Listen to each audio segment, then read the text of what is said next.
This is the new 2024 Honda Ridgeline Trailsport. Today we're going to check out all the features and then put it to the test, right here at our Peninsula Proving Grounds. That's coming up right now on Driving Sports TV.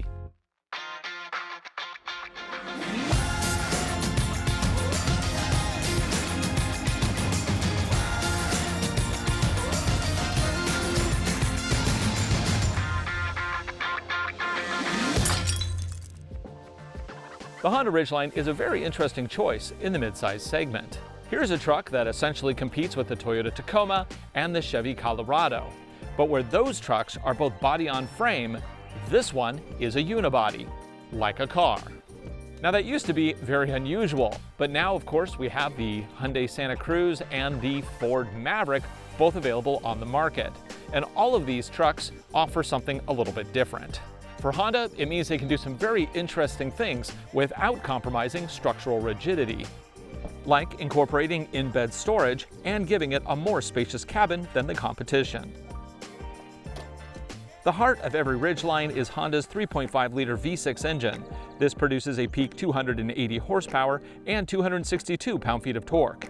It is connected to a standard 9-speed automatic transmission, and it sends power to all four wheels through Honda's advanced iVTM4 all-wheel drive system.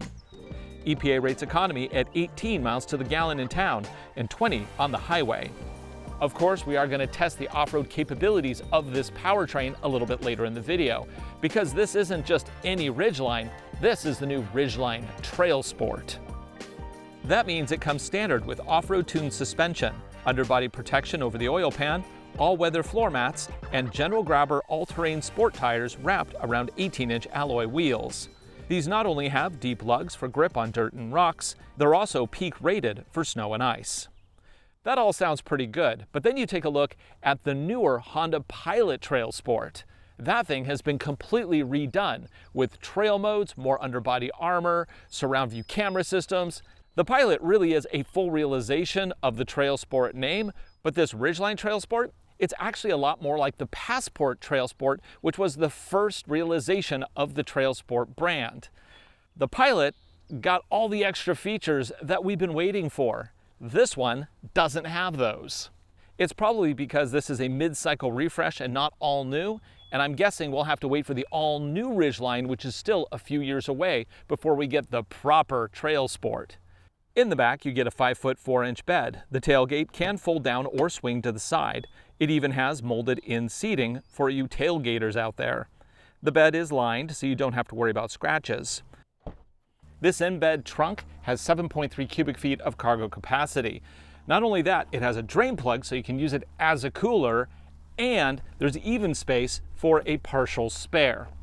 I would prefer a full-size spare, but you know, I'll take what I can get. Payload maxes out at 1,583 pounds.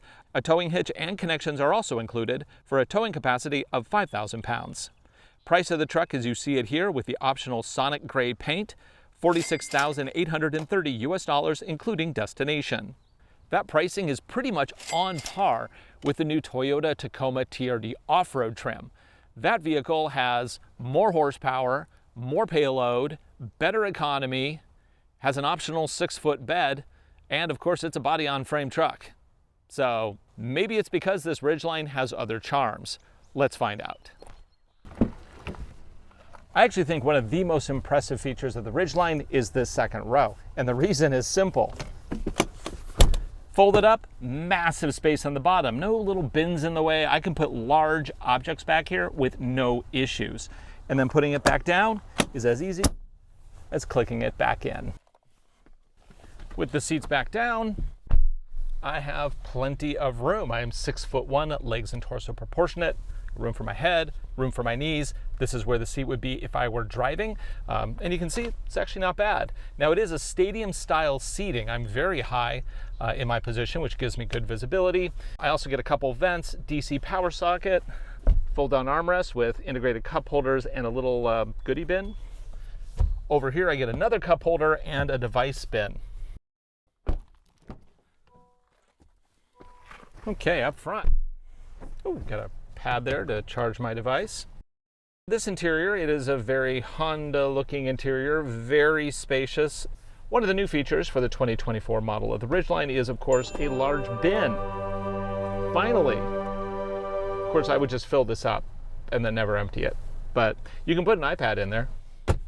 We also get a couple cup holders. We get the button transmission selection system, which is pretty common on Honda vehicles these days. I actually don't mind this particular setup. I don't like buttons in general, but the way they do this with pull for reverse, push for park, it kind of makes more sense to me. And below that, I also get a button to toggle between the different trail modes. The infotainment is a fairly small 9-inch screen. It does have their system, which I actually don't mind. It has color-coded icons, very easy to use. It does support wireless Apple CarPlay, which is nice, as well as Android Auto for anybody that uses that. What else do we got? Of course, it has navigation built in, which is kind of nice. The voice command's very primitive. I can enter an address or find a place. Find Redmond, Washington. 15614. Okay, found Redmond. Now can it get more complicated? Find Starbucks. Searching for Starbucks. Select a line number. Okay, found one. It's as the crow flies is the closest, which isn't right. Number 1. It is a little primitive though. But one thing I do like here is we have multi-zone climate control, and it is all buttons down here. Yeah, that's right. No touchscreen silliness for that. We then have a bin below that. We have 3 stages of heat on both the driver and passenger. Sorry, guys in the back, you don't get heat. And then below that, I get USB-C and USB-A in addition to a DC power socket. Yeah, so overall, this position is pretty good for driving. I do have a little bit more trouble getting a comfortable position in this vehicle than I have in some other trucks, but it's okay. Once I find a seat position that is comfortable, I can set it. There is 2 memory positions here. The steering wheel is really nice. It is wrapped and has this contrast stitching with the Trailsport orange. It also has, of course, stereo controls on the left with the voice control button, and on the right we have adaptive cruise control with lane centering control. So that's all good stuff. Behind it we get paddle shifters to control the 9-speed automatic. The gauge cluster on this particular trim is partially digital, partially analog. It kind of fakes being an analog display on the left, but I can control what it has with this little dial over here, and there's a lot of good screen options. Okay. So yeah, overall, not a bad interior. It's a little bland, but I think that if you're looking for something that has a lot of space and is going to be like comfortable to drive like a car, yeah, Ridgeline. In terms of safety, we do get collision mitigation. Blind spot warning, I do like that the indicators are on the inside, so if it's inclement weather outside, you can still see your sensors, which is kind of a nice thing. We do have a rear camera with guidelines, which is nice. It also has cross-traffic alerts, but it's a little low res and it's a little small. Pretty decent package here. But let's see how well this thing drives in the real world. First, we're going to drive it on the street, and then we're going to bring it back here to our Peninsula Proving Grounds to see if this all-wheel drive system is up to the challenge.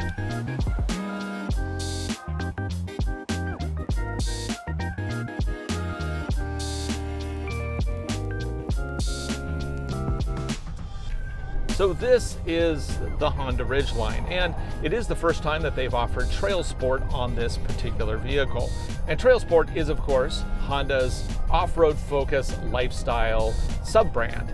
And here, it is interesting how they've applied it. Yes, we do get knobby tires, check. Yes, we do get some mild underbody protection, check. Trail modes, well, we have snow, mud, and sand, but it had that before, so that's nothing new. Honda is late to the game. They are really late to the game. I mean, I thought Subaru was late to game with Wilderness. No. Honda has been taking baby steps into the sporty off-road segment, and they've finally got something really good with the new Pilot Trailsport. Here, 2024, new Ridgeline Trailsport, and I kind of thought that it would follow in the Pilot's steps, but instead it's following in the Passport steps, and the Passport is older than the Pilot. What we end up with here is not a full-fledged Trailsport like you get with the Pilot. Instead, it's the half-baked version that you get with the Passport. Honestly, at this point, in terms of branding, I don't know what Honda's doing here. I mean, knobby tires and a sticker are not an off-road capable machine, at least in most cases. Now, the really nice thing about Honda products is that they do include the iVTM4 all-wheel drive system. iVTM4 is a very good way of shifting power around a vehicle. Yes, it is primarily a front-wheel drive vehicle, and it'll shift power to the back as necessary, and then it can shift power left to right as necessary. However, iVTM4 is special with how much power they can push to the back and then how much power they can shift side to side. They can push almost 70% of available torque to one of the rear outside wheels. That's pretty good. However, in application, it needs programming. And I've been complaining about that with iVTM4 for a while, is that it has off-road modes, but it doesn't have a way of really pushing power to wheels that have grip versus wheels that have slip. It didn't have very good logic. Well, with the Pilot, they finally introduced a new trail mode, and that fixed the problem. It is a really good rear drive unit now.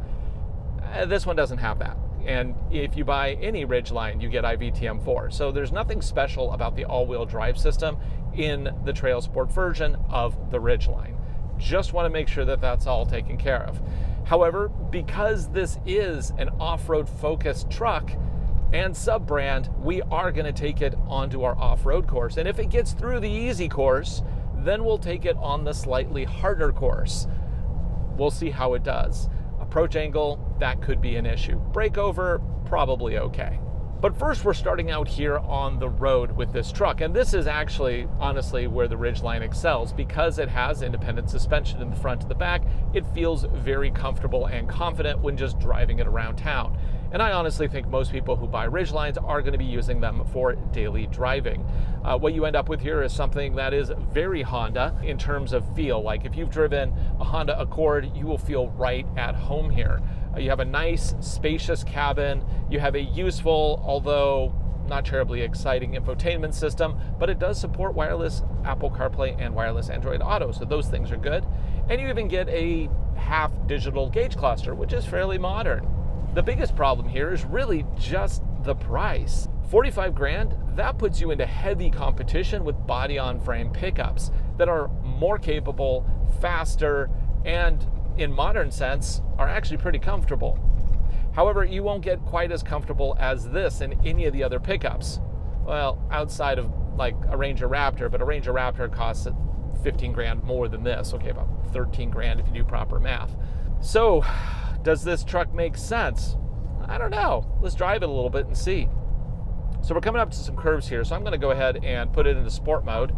Oh, it doesn't have a sport mode. Okay, not going to put it in sport mode. I'm just going to drive it. Keep it in normal mode. There we go. Yeah, I mean, it feels pretty good. The grabber tires here, the general grabbers, I actually had those on my Ford Ranger Tremor Edition, and I thought they were pretty good. Now, you put them onto a unibody vehicle like this, where you have everything transmits more through the frame, and I can really feel and hear the knobs on these tires.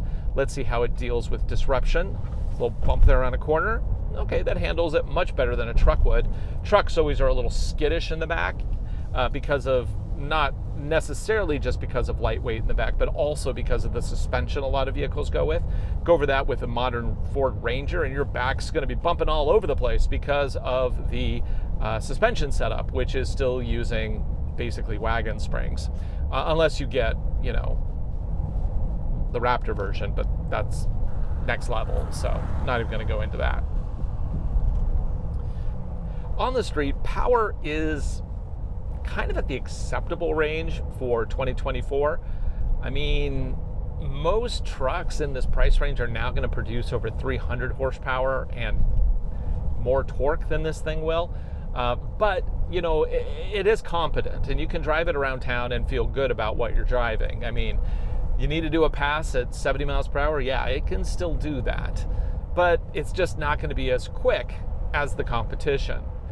Historically, I've actually been a big fan of Honda and their IVTM system and even the Ridgeline, but it really feels like this truck is kind of getting a little left behind, and it's desperately in need of a major rework. Specifically, it needs to go to a hybrid powertrain or a turbo.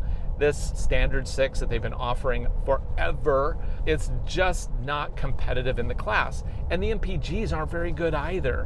What do we got here? Let's see if I can go to MPG here. Speed and fuel. Yeah, I'm averaging 18.5 miles to the gallon right now. Yikes. Now, of course, the all-terrain tires are going to take a small bite out of the MPGs, but yeah, that's not great. Barring all of the special editions like, the Colorado ZR2 with its Multimatic suspension, the Ranger Raptor with its super fancy suspension, if you're going to compare this to a regular pickup, the setup on this in terms of road feel, road handling is vastly superior. It just is. The key to the good ride in this truck is the fact that it really actually has a pretty fancy suspension setup. In the front, you get McPherson struts with amplitude reactive shocks. What that means is that big motions are damped differently than small motions. So when you're on the road, on the highway like this, it'll damp one way, but when you're off-road, it'll damp a different way because the actions that get put into the system feel different to the shock. Now, it's not a super fancy, like electronically rate controlled setup. It's pretty basic, but it does a great job. And then in the back, you also get a multi-link setup. And that makes this drive just as nice as any crossover. It really does. But the turning radius ain't great. And that's simply because it has a longer wheelbase. Honda includes a number of safety stuff here. We, of course, have our collision mitigation, our blind spot warning, but more important to me right now is the fact that it has adaptive cruise control. I click main for some reason. Why do they always say main? It's like a bad translation. Turn it on, pick my speed, and now it will just read the lines and gap between me and a vehicle in front of me if the vehicle in front of me is driving slower than I am. But in this case, there's nobody ahead of me, so I'm just rolling here. And it will detect lanes, but I don't think this is a very advanced system if I recall. Yeah, it's a lane bumper. It's not a lane tracer. And that's okay. It'll help keep you in the lanes if, I don't know, you're doing a super long drive and you're just feeling a little lazy, or you're like glancing over for something, it helps keep you straight and on the road. But you can easily turn off the lane trace if you don't like that, and of course you can then turn off the adaptive cruise as well. There does not appear to be a way to, at least on the steering wheel here, change between standard cruise and adaptive cruise. And the only time you would really want standard cruise versus adaptive is if the sensors are obscured because of bad weather. In those cases, adaptive just simply doesn't work. I always had that problem with my Toyota 4Runner because it had this big squared off piece in the front that even if you got a little snow, it would immediately obscure and you could not use adaptive cruise. Same case here. If the sensors become obscured, your adaptive cruise just isn't going to work, and there appears to be no backup. I don't know, if you own one of these, maybe you could post a comment below if there's a way to put this into standard cruise without the sensors. So it drives pretty much like a modern crossover, just like I expected. Power is but the rest of it, the versatility, heck, truck bed with the inbuilt storage unit, that's just brilliant, frankly. But this is a Trailsport, so we're going to test the off-road capabilities right now at our Peninsula Proving Grounds, see if it's worthy of the Trailsport badge. So the tests that we do here aren't really to test like rock crawling capabilities of these vehicles. No, it's more to test the trail capabilities of these vehicles. So the roads that we have here simulate forest roads that you might find in the real world, going up to your favorite trailhead, stuff like that. So these are actual practical applications for the type of people that buy these type of vehicles. What you're going to see a lot here is power distribution shifting and also checking clearances. So this first trail, we call this the Fun Forest, is a very nice little happy trail in the woods. We're going to start with this little climb up, which will shift power around. What you really want to look for is the back passenger side wheel. Look for it spinning. If it's spinning in the air, then that means power is just leaching out of the system. If it stops that spinning and power goes to the other wheel, then that's what you want. There might still be some spin with power going to the other wheel, but really what you're looking at, don't look at the thing spinning. It's just like a magician. Magician's always distracting you over here with the spinning wheel. What you really want to see is the wheel that's doing the subtle work on the inside, which in this case will be the driver's side rear wheel. So there's no real setup here. I have normal snow, mud, and sand. Mud and sand not only modify the all-wheel drive system, they also modify traction control to be more aggressive in that power shift and also to allow for more wheel spin. With all-terrain tires, you actually want to spin the wheels a little bit because it'll clear the lugs by throwing the mud that's going to cake up inside those lugs. If you do go into the mud a lot, then you want to get dedicated mud tires. These are all-terrains. They're kind of a halfway point between a street tire and a mud terrain. So there we go. Let's start in normal and see how that goes. And then if we need to switch into a different mode, we'll do that. I would like to turn the front camera on, but it doesn't have one. Even in the mid 40s, it still doesn't have a front camera. Not stoked by that. Anyway, drive up here. Now I am taking this slow because I want the vehicle to do the work. I don't want to use momentum to get up the hill because anything, you can take a Camry up here with enough momentum. Okay, now once I get here, then we're going to get that, we're going to lose traction, and now we're going to listen for power shifting. Are the brakes kicking in? Yeah, I'm feeling some brake vectoring happening there. Now IVTM4 can actually proactively send power to wheels with grip, so it is not as reliant on merely brake vectoring, but that is an aspect of the system. While I'm briefly touching on modes, I do want to say that earlier I mentioned this doesn't have a sport mode. Well, it doesn't. It does have a sport transmission mode, so you can put the transmission into a sport mode where it'll hold gears longer and be more aggressive, but it doesn't change the actual setup of the rest of the vehicle. Okay, so going down into the hole here, one of the big reasons that you want to go to a proper truck with a solid axle rear is articulation. Being able to put your wheel all the way down on the ground is a big deal because if your wheel's up in the air, it has no traction. That is one of the downsides of the type of suspension that you get in a truck like this. Independent suspension in the rear, we're probably going to lift a wheel back there.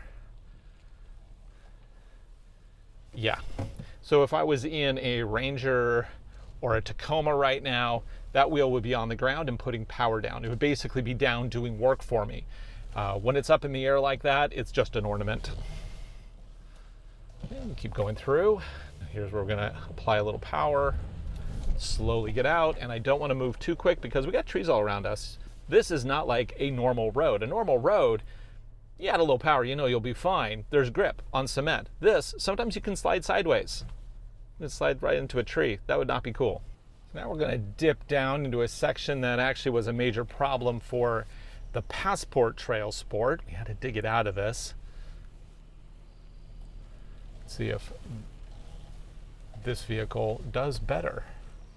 Okay, so we're going to basically balance on two wheels, and now we're going to climb out on this subtle climb and see how it does.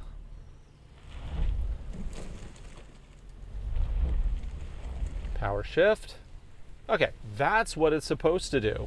Now there is a difference, of course, between this and the Passport is the wheelbase. And depending on wheelbase, that can determine where the wheels are placed. So you don't exactly end up with the exact same scenario. It might look the same, but with the wheels further back, it's going to be balancing and shifting power a little bit different. Does that make sense?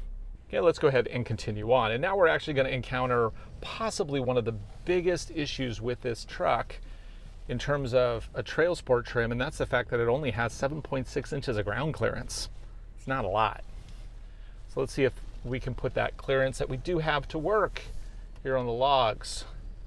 But first, we got to get out of here. We're going to listen for rubbing, because that'll be a good indicator. Oh, no rubbing. I think we'll be okay on the logs. Okay, go wide for the logs. Now, in terms of sight lines, I don't have a front camera, so I have to kind of look over the hood. If I was higher, I could actually get a better view down, but as it is, I just got nothing but hood in front of me. So that doesn't work as well as I would like. Okay, get over these logs. If we can make it over these logs without mishap, then we're going to go on to the next stage of the trail. Oh, good. Actually, the ride's really soft. It's doing a great job over this complicated terrain. Cool. No rubbing, no problems. Let's do it. Let's do it. Okay, now we just need to get on over to the next trail, which will really put this system to the test. Okay. Nice.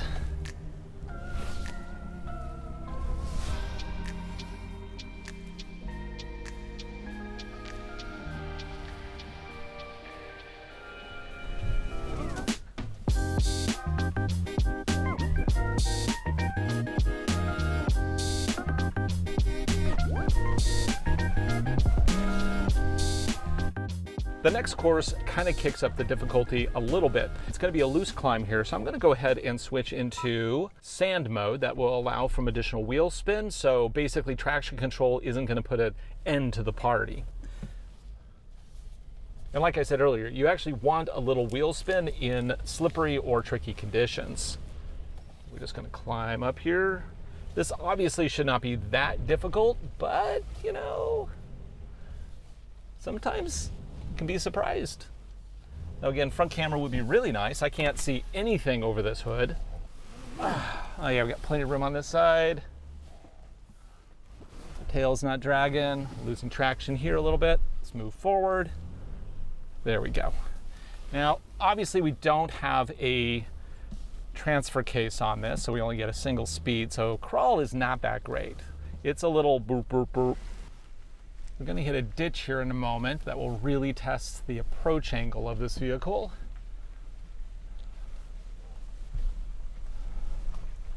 Okay, into the ditch. Let's listen for grind. Oh, little grind, but I think, yeah, barely makes it. Now, how's that brake over? Oh, that's a lot of drag. Let's see. Well, we are going to start climbing, and that's the important part here. And it's only on the right, so I think we'll be okay. It's just a little bit of touch. And by right, I mean driver's side, so actually left. Actually, if we angle out, I think, a little bit here, go in reverse. Pick that up a little. And then we go to the right.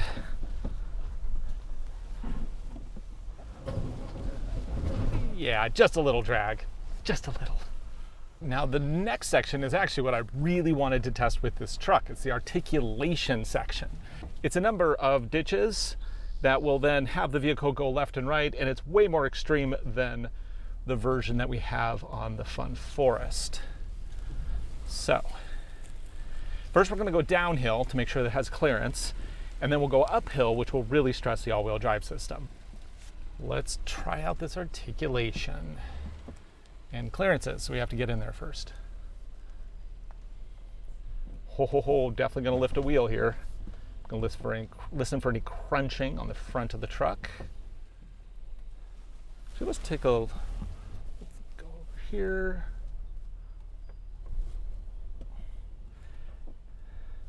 Ho, ho, ho, ho, yeah. And now the other side. Well, you know, articulation, yeah, this truck doesn't really have that. But now let's see how it can deal with it driving uphill on the same section. We'll see if this all-wheel drive system can deadlift this whole truck up.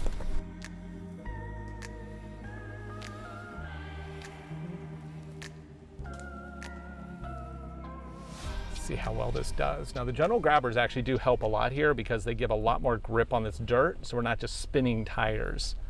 That is a lot of lean. I would like to know how much, but this truck doesn't actually tell me that information. It can, however, tell me how much power is getting distributed. And it looks like, yeah, it's pretty even. Oh, actually, it looks like it's going more to the back there.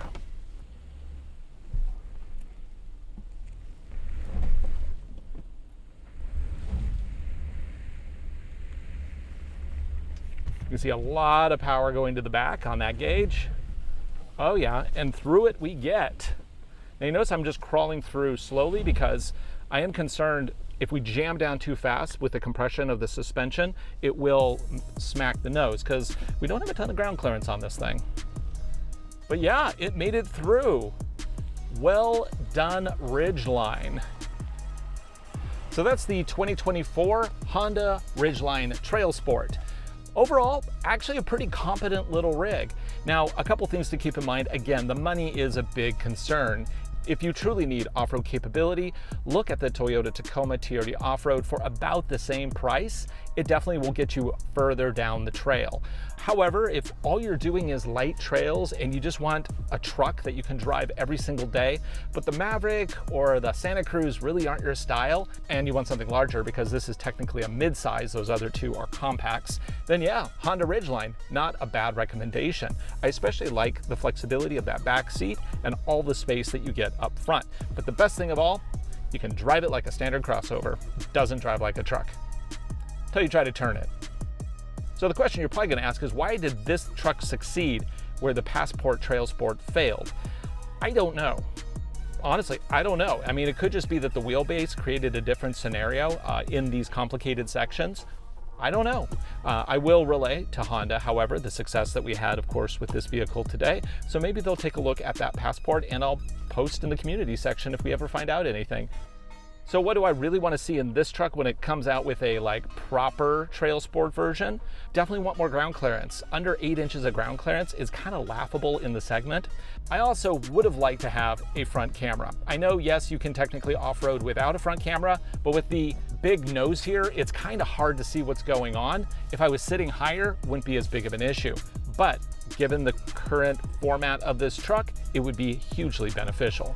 And give me the trail mode off of the Pilot along with that modified rear drive unit, because that thing is pretty cool. Put it into this truck, and I think that it will be a massive win. For Driving Sports TV, I'm Ryan Douthit. Thanks for watching. Like, subscribe. We'll see you again here real soon.